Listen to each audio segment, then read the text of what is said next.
नमस्कार विद्यार्थियों, स्वागत करती हूँ आपका पीरी YouTube channel GK special class में आपका। तो विद्यार्थियों, हमारी चल रही है जीके में राजस्थान के प्रमुख संत या संत संप्रदाय। तो आज हम एक संत लेंगे, संत लाल दास जी। उससे पहले मैं कुछ आपको बताना चाहती हूँ। आपको सबको पता है हमारे जिले ज्यादा बढ़ गए, जिलों की संख्या बढ़कर हमारे 50 हो गई है, जिलों की संख्या 50 हो गई। तो मैं कल या परसों में आपके ये भी एक टॉपिक लेकर आऊंगी, जिले कौन कौन से कहाँ है, कैसे कैसे चेंज हुआ। आपको पता है आपके राजस्थान का भूगोल, राजस्थान की हिस्ट्री, कला संस्कृति सब कुछ चेंज हो गया, क्योंकि इधर उधर हो गए सारे। कौन से मंदिर कहाँ था, कौन सी नदी कहाँ थी। कला संस्कृति में तो ज्यादा कुछ नहीं हुआ, लेकिन हुआ है जो जो जैसे जैसे हुआ है मैं आपको सारे करवा दूंगी, क्योंकि हम ज्यादा अभी कुछ करवाए नहीं। हमारे 3-4 टॉपिक हुए, उसमें मैं आपको लाइफ में सुधार करवा दूंगी। और आप सबके लिए खुशी की बात है कि आप सब बराबर हो गए, सबको एक जैसा जीके अब शुरू से पढ़ना पड़ेगा। जो न्यू तैयारी कर रहे हैं उनके लिए अच्छी बात है, और जो पुरानी कर रहे हैं उनके लिए कोई गम की बात नहीं है, क्योंकि वो तो वैसे ही पढ़ रहे थे, तो थोड़ा इधर से इधर कर लेंगे। तो विद्यार्थियों, संत लाल दास जी, संत लाल दास जी ले रहे हैं आज हम एक संत है जिनका नाम है संत लाल दास जी। संत लाल दास जी कौन थे? मेव जाति के लकड़हार थे। मेव जाति के लकड़हार थे। कौन थे? संत लाल दास जी। इनका जन्म कहाँ हुआ है? धौलीदू गांव अलवर में। इनका जन्म कहाँ हुआ विद्यार्थियों? धौलीदू गांव अलवर में हुआ। पिता का नाम है चांदमल जी। संत लाल दास जी के माता का नाम है समदा। तो संत लाल दास जी के गुरु कौन थे? गदन चिश्ती। गदन चिश्ती संत लाल दास जी के गुरु थे विद्यार्थियों। मृत्यु, इनकी मृत्यु कहाँ हुई? नगला जाजपुर भरतपुर में। समाधि, संत लाल दास जी की समाधि कहाँ है? शेरपुर अलवर में। संत लाल दास जी की समाधि है शेरपुर अलवर में विद्यार्थियों। तो इनका जन्म भरतपुर में हुआ, तो आप भरतपुर मत करना। इनकी समाधि कहाँ है? शेरपुर अलवर में। संप्रदाय, संत लाल दास जी ने कौन से संप्रदाय चलाया था विद्यार्थियों? लाल दासी संप्रदाय। संत लाल दास जी ने कौन सा संप्रदाय चलाया था? लाल दासी संप्रदाय। लाल दासी संप्रदाय किसने चलाया? संत लाल दास जी ने चलाया। फिर है अनुयायी, ये किसके अनुयायी है? तो अलवर व भरतपुर के मेव जाति के लोगों का।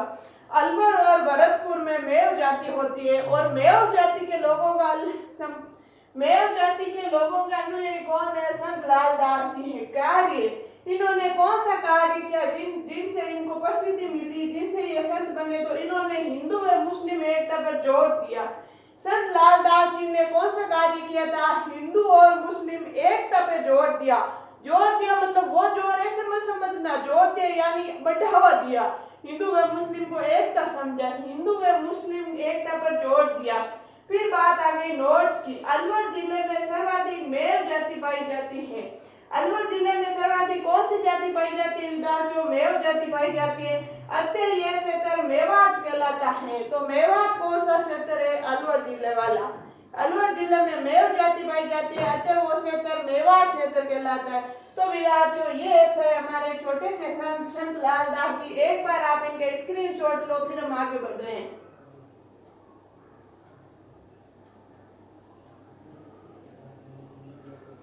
ले लिया होगा विद्यार्थियों आपने स्क्रीनशॉट।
तो विद्यार्थियों, अब हम एक संत ले रहे हैं, संत लालगिरी जी।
विद्यार्थियों अब हम ले रहे हैं आगे संत लालगिरी जी। संत लालगिरी जी का जन्म कहाँ हुआ था? चूरू में। संत लालगिरी जी का जन्म कहाँ हुआ था? चूरू में हुआ था। ग्रंथ, इनका ग्रंथ कौन सा है? संत लालगिरी जी का ग्रंथ कौन सा है वो पढ़ा था हमने अभी, लालदास जी, और ये है लालगिरी जी। तो लालगिरी जी का ग्रंथ कौन सा है? थोड़ा टेढ़ा लिख दिया मैंने, अब तो आप कर लेना, आप क्या सुधार करें इसमें। तो ग्रंथ है अलग स्तुति प्रकाश। कौन सा है? अलग स्तुति प्रकाश, ये अलग है। संत लालदास जी अलग थे, ऐसे याद रखना, और लालगिरी जी अलग है, अलग है। तो अलग स्तुति प्रकाश, अलग स्तुति प्रकाश ग्रंथ किसका है? संत लालगिरी जी का। संप्रदाय, इनके संप्रदाय कौन सा है? अलख्या संप्रदाय प्रमुख पीठ का है बीकानेर में। अलख्या संप्रदाय की प्रमुख पीठ का है बीकानेर में। अलख्या संप्रदाय किसकी संप्रदाय है? संत लालगिरी जी की। तो विद्यार्थियों ये थे छोटे से संत लालगिरी जी, आप इनका स्क्रीनशॉट लो, फिर हम आगे बढ़ रहे हैं। ले लिया होगा।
तो विद्यार्थियों आगे हम संत ले रहे हैं संत चरणदास जी। कौन से संत ले रहे हैं? एक संत ले रहे हैं संत चरणदास जी। इनका जन्म कहाँ हुआ था? डेरा गांव अलवर में।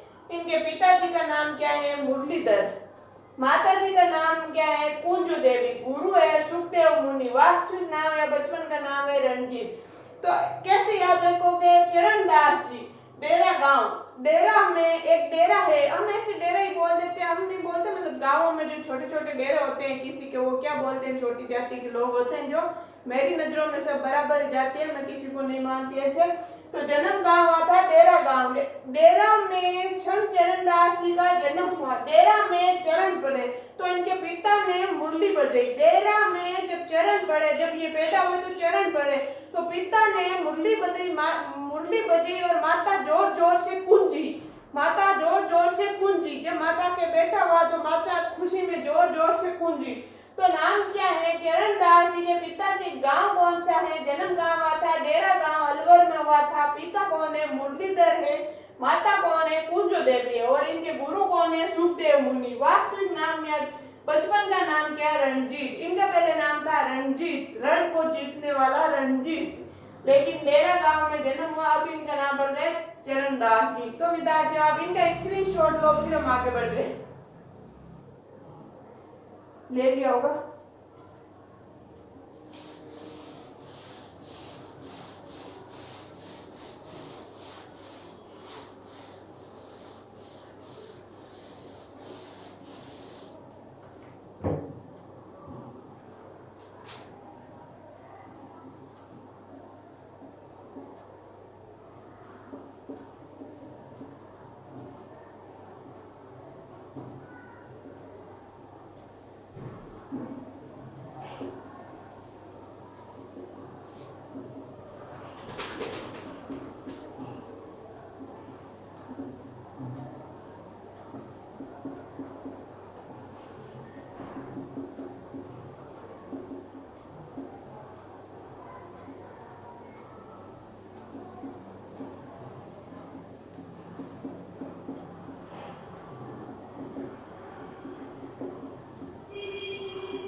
तो विद्यार्थियों ग्रंथ, चरणदास जी के ग्रंथ कितने हैं या कौन कौन से हैं? भक्ति सागर, ब्रह्म ज्ञान सागर, ब्रह्मचरित्र, ज्ञान सर्वोदय। भक्ति सागर, ब्रह्म ज्ञान सागर, ब्रह्मचरित्र, ज्ञान सर्वोदय, ये चार हैं चरणदास जी के ग्रंथ। फिर है भविष्यवाणी की। चरणदास जी ने कौन सी भविष्यवाणी की थी? तो चरणदास जी ने नादिर शाह के आक्रमण की भविष्यवाणी की थी। नादिर शाह कौन है? ईरान का एक शासक है। इन्होंने कब आक्रमण किया था? 1739 में। 1739 में नादिर शाह ने आक्रमण किया। उस आक्रमण से बहुत पहले इन्होंने भविष्यवाणी कर दी थी। चरणदास जी ने बोला था कि वो आक्रमण करेगा और सच में उन्होंने आक्रमण किया था। यह की थी इनकी भविष्यवाणी। आप इनके स्क्रीनशॉट लो, फिर हम आगे बढ़ रहे हैं। लेके आओ।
तो विद्यार्थियों संप्रदाय चलाए। चरणदास जी ने कौन से संप्रदाय चलाया था?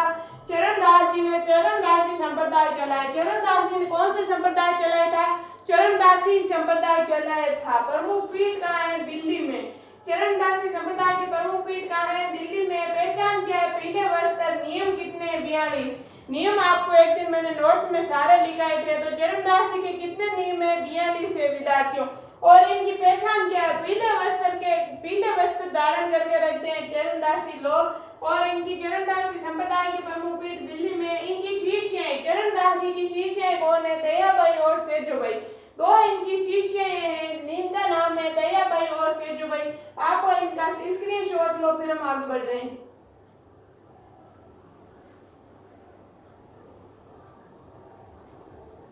ले लिया होगा।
विद्यार्थियों चरणदास जी के शिष्य अभी आपको मैंने बताई थी, दो है, दयाबाई और सेजो भाई।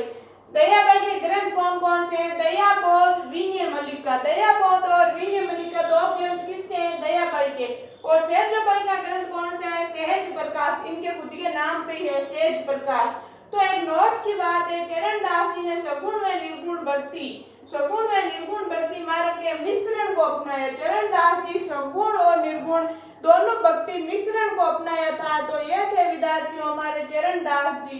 तो विद्यार्थियों आज के लिए इतना ही, बाकी पढ़ेंगे हम अगली क्लास में। अगर आपको मेरी क्लास अच्छी लगती है तो उसको ज्यादा से ज्यादा शेयर करें और सब्सक्राइब कराइए ताकि मेरे को भी मोटिवेट मिले। सब्सक्राइब करने में बिल्कुल कंजूसी मत बरतो। धन्यवाद।